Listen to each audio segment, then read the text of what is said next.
ଏଇଭଳି ଅବସ୍ଥା। ତେଣୁ ଗୋଟେ କଥା ହେଉଛି ଯେଉଁ ଆଗରୁ ଆମର ଯେଉଁ ଥିଲା ମହିଳାଙ୍କ ସାହିତ୍ୟ ସଂସଦର ସମୀକ୍ଷା ସେ ରବି ସ୍ୱାଇଁ ଅଲେଖ ବେହେରା ସେମାନେ ସବୁ ସମୀକ୍ଷା କରୁଥିଲେ। ଏ ଜଣେ କବି ଲେଖିଛି, ସେ କେଉଁ ଉଦ୍ଦେଶ୍ୟରେ ଲେଖିଛି, ଗୋଟା କେଉଁଠି ତ୍ରୁଟି ବିଚୁଟି ରହିଛି, ଆଉ କ'ଣ କଲେ ଭଲ ହେବ, ଏ ବିଷୟରେ ଗୋଟେ ସମୀକ୍ଷା।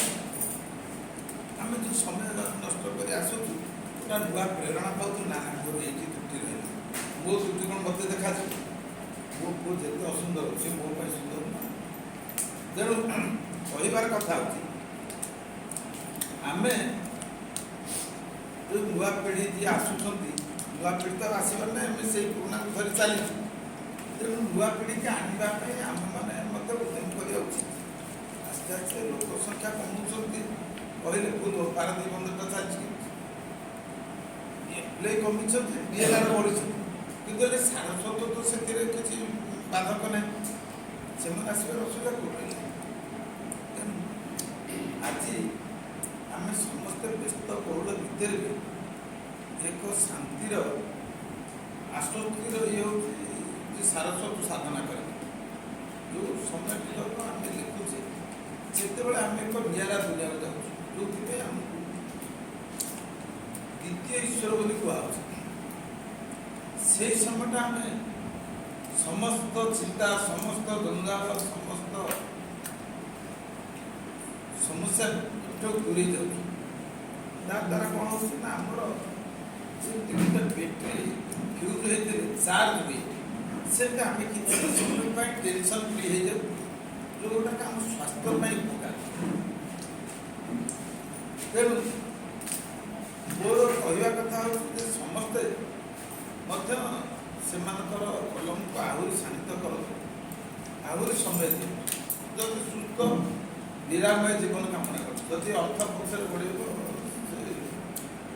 ଆଉ ପଦ ପଛରେ ବଢ଼ିବ, ତାହେଲେ କ'ଣ ହେବ? ଖାଲି ଯେ ବୃଷଭ ପଛରେ ସୁବାଳ ବଢ଼ିଲା ଭଳିଆ। ତେଣୁ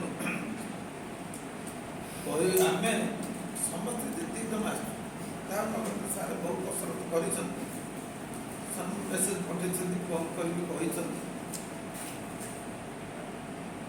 ଯେତିକି ଆବଶ୍ୟକ, ଯେତିକି ହେବା କଥା କମ୍ ହେଇନାହାନ୍ତି, ଠିକ୍ ଅଛି। ତେଣୁ ଆଉ ଅଧିକ ନୂଆ ପିଢ଼ି, ନୂଆ ଯେଉଁମାନେ ସଂଯୋଗ ହେବା ପାଇଁ ଚାହୁଁଛନ୍ତି କିମ୍ବା ଆମ ଦ୍ୱାରା ତାଙ୍କ ସହିତ ଲିଙ୍କ ରହୁନି, ସମସ୍ତେ ପ୍ରୟାସ କରିବା ଉଚିତ। ନାହିଁ ସାରସ୍ୱତ ସାଧନା ପାଇଁ ଆହୁରି ଅଧିକ ପ୍ରେରଣା ତାଙ୍କୁ ଦେବାର ଅଛି ଏବଂ ଆମ ସହିତ ଯୋଡ଼ିବାର ଅଛି। ତେଣୁ ଆଜି ଯେଉଁ ପବିତ୍ର ଦିନରେ ଆମେ ବସନ୍ତ ଆସର, ଏଇଟା ଟିକେ କାହିଁକି ମୋତେ ଖଟକା ଲାଗୁଛି। ମାନେ ଗ୍ରୀଷ୍ମ ଆସରେ ତେଣୁ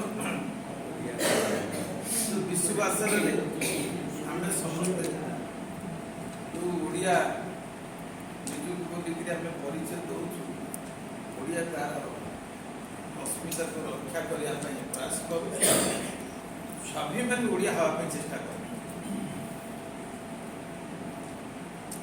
ତେଣୁ ଆମେ ସମସ୍ତେ ଏଇ ପଥର ଯାତ୍ରୀ ହେଲେ ଆପାତତଃ କିଛି ଓଡ଼ିଆ ଭିତରେ ଯେ ସ୍ୱାଭିମାନ ଟିକକ ଯେଉଁ ଗୁଡ଼ାକ ହଜିଯାଇଛି ସେ ପୁଣି ଅଙ୍କୁରିତ ହେବ।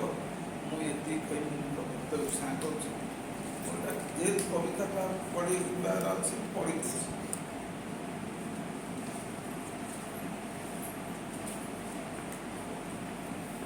କବିତା ଶୀର୍ଷକ ପ୍ରତିଶ୍ରୁତି।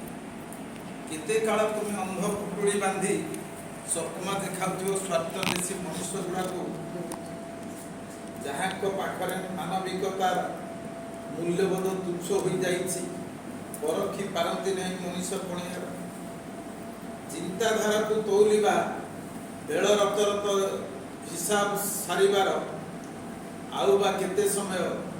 ଜହ୍ନି ଫୁଲ ଦେଖି ସାରିଲାଣି ତାର ପ୍ରିୟ ସନ୍ଧ୍ୟାକୁ ଥରକ ପାଇଁ, ତା ମନରେ ନାହିଁ ସମୁଦ୍ର ଟପିବାର ଅଭିପ୍ସା। ମେଘନାଦ ତିଆରି କରିବାର ଆକାଂକ୍ଷା, ସେ ଏତିକି ଭଲ ପାଇବା କିଣି ନେଲା ବେଳେ ଗୋଟିଏ ସନ୍ଧ୍ୟାରେ ତୁମେ କିନ୍ତୁ ଢେର ସମୟ କସରତ କଲଣି। କାହିଁ ତୁମ ପାରିବା ପଣିଆର ଅହଙ୍କାର? କେତେ ଦିନ ଆଉ ଶୁଣାଇବ ହାତୀ ଘୋଡ଼ା ଦେବାର ପ୍ରତିଶ୍ରୁତି ପରେ ପ୍ରତିଶ୍ରୁତି? ପାଖର ବେଳକୁ କେହି ନଥିବେ ଆଶାବାଡ଼ିଟିଏ ପାଖକୁ ଦେବା, କେହି ନଥିବେ ଆଶାବାଡ଼ିଟିଏ ପାଖକୁ ଦେବା। ନମସ୍କାର।